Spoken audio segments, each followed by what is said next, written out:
Welcome back to Mozzy Sails, and after a winter of critiquing the Americas of Cup sailors, it's time to see a bit of sailing for myself. So we're out of lockdown, back to Hayling Island Sailing Club. Got 3 race days, starting off with a bridge race, which is going to be fairly intense, long distance race, really tight up the top of the harbour, and then following that up with 2 days out in the bay in hopefully some glamour conditions. So yeah, let's see what Mozzy Sails can do. First day back sailing at the club and racing being allowed, and it just so happens it is the bridge race, which is something pretty interesting. Quite a long course, but also really difficult to navigate, especially in a skiff. So here's Hayling Island Sailing Club, and the bridge race is pretty much what it says on the tin. So it's a race all the way up the harbour. The difficult bit is when you get right up into the top here. Very tight channel down Swear Deep. Just here you can see that's the bridge onto Hayling Island, and there's a mark right near that which we're going to. It's actually quite a difficult race to do well in an RS 800. First of all, the race is all on the tide, so that actually helps the slower boats more than it does the faster boats. So we're taking the tide up the top of the harbour and then riding the tide back down, although actually for the faster boats, the tide will probably still be coming in, so we'll be fighting it. Secondly, it's just really hard to manoeuvre a skiff in the top of the harbour here. The channel's probably only 50 metres wide, so setting a kite up in the top of the harbour there is really difficult.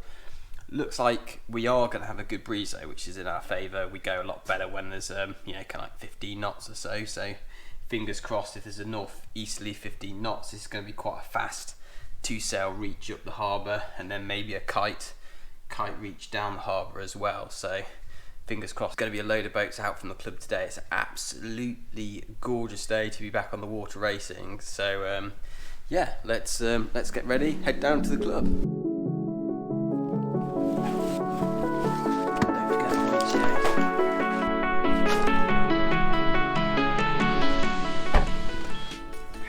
Here we are, Hayling Island Sailing Club. So, first time on the water in about 6 months, and let's say pretty rusty. It's funny how just the kind of like feel of the boat, how it affects you, just changes all over the place. Did a few warm-up jives and hoists, and guy was actually pretty good. Me, less so. So here's the start, pretty terrible. But to defend myself, we did say we'd get a conservative start. The tide was pushing us over the line, and it's a long race to be OCS. We just wanted to be at that favoured end so we could reach off, potentially make the mark in 1. But those 29er lads, they just reach over the bow of us. Horrible start, but fair play to them. If I saw 2 blokes twice my age, I'd reach over the bow of them, call that a good race.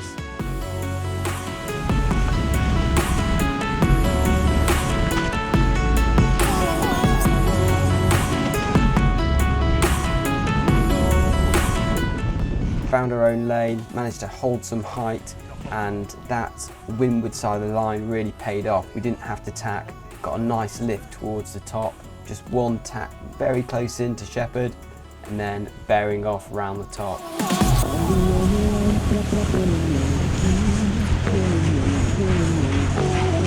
Going to bear weight here.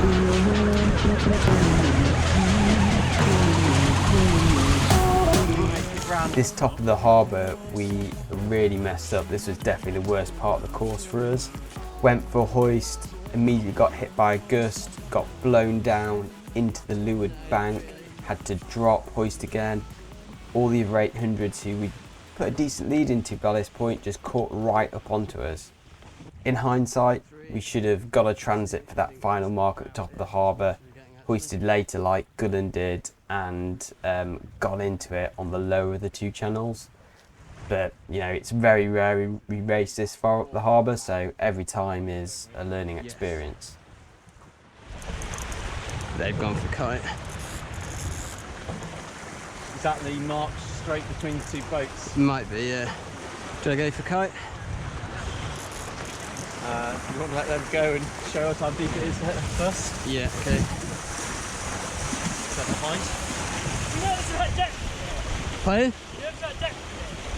Like obviously Perfect. Fortunately, despite Rob getting past us, he doesn't know where he's going and misses out one of the marks, which we're jibing around here, Wade, and then it's almost a dead downwind in a very narrow channel. A lot less wind at the top of the harbour as well. This is really the tricky bit in a skiff compared to the slower boats. You're just less manoeuvrable, it's hard to get the boat up and properly going.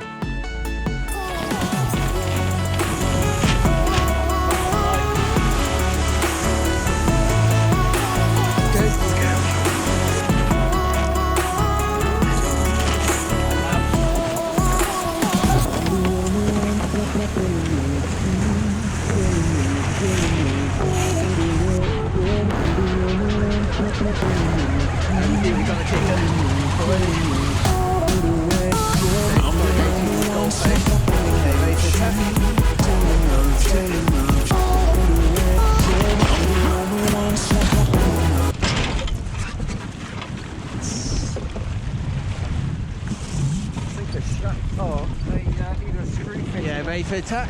Yeah.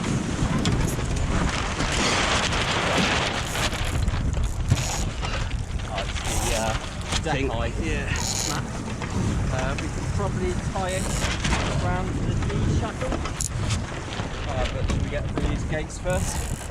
Yeah.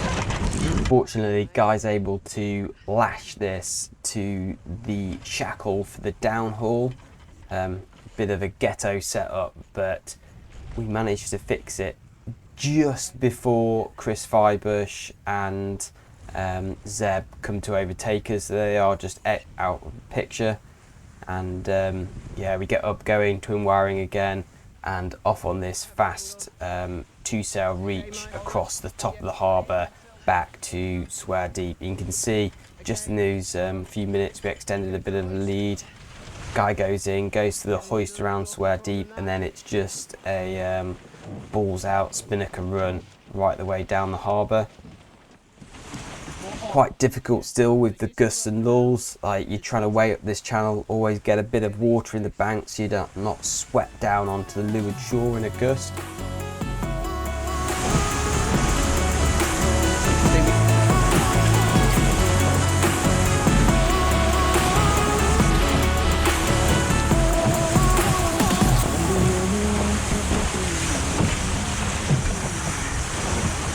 After coming past the end of Thorney Island, we get hit by a pretty big gust, and this takes us right down to the leeward shore just off Mill Rive.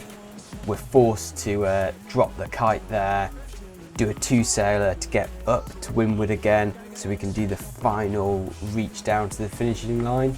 But Zeb and Chris really close in on us at that point, and yeah, it's looking pretty close for the finish. There we go, two-sailer into the finish. End of the first day of 3. So day 2, this is a pennant weekend, more traditional course, windward leeward. Still a northeasterly, so quite shifty out in the bay, flat water though. Lots of pressure differences coming through with the clouds. But this was a great day on the water. We were sharing a start line with the 29ers, so there's about 14 or 15 of them. I think 7 800s as well, so great little day on the water. This is the first start, 2 races each day. It's a little double tacking, create some space for us there. 6, 5.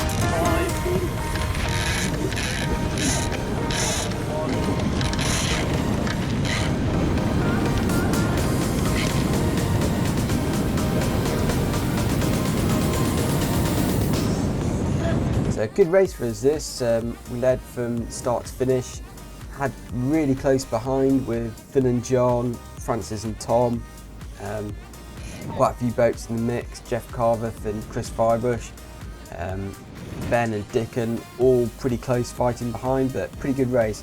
Unfortunately, we kind of thought we'd finish the race a lap early and just stopped, and everyone else stopped, so no one got a finish. So schoolboy mistake, but we're only just getting back into it after the the enforced COVID break.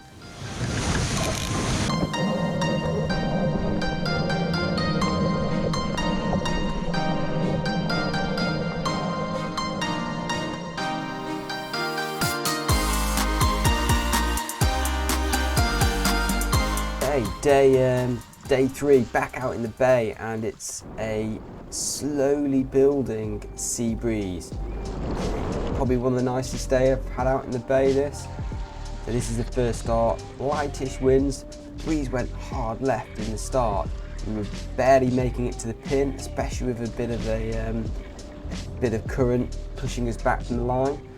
But with that shift, it made the course really one-sided. So we flipped onto port, the long tack, and actually made the mark in one tack on this first beat. So quite fortunate there. Rob Gullum was back with his standard crew, Callum. So he was hot on our heels for the first few laps. Just managed to extend away a little bit, but absolute glamour day on the water. Twin wiring downwind by the end of the first race. The breeze kept on building. Second start now. Got a bit chocker in with all 29ers, but we punch out of that start line. Good trigger, and just about getting into that mode as quick as possible. Again, quite close to the first lap with the boats behind, but managed to extend away, take a reasonably comfortable victory. Boat handling much better on this third day, certainly getting into the swing of things.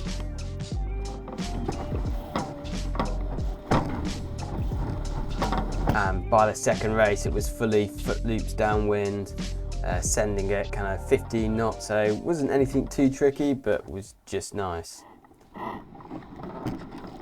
Wasn't all plain sailing though. You'll see that little dangly thing top left, that's Guy's trapeze line. Shouldn't really be in that position, so he's going to get a shock when he comes out on the new tack, and sure enough, it's not where he expects it to be.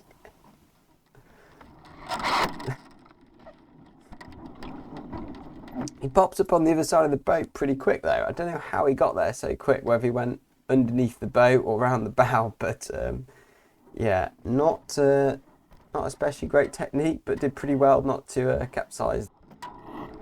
So thanks for watching. Got a couple of weeks break now before we have our first open meeting at Stokes Bay Sailing Club, just along the coast further up the Solent. So really looking forward to that, getting some proper fleet racing in. But yeah, pretty glamour opening weekend at Hayling, so feels great to be back on the water. I hope you can get out sailing wherever you are, and take care. See you around.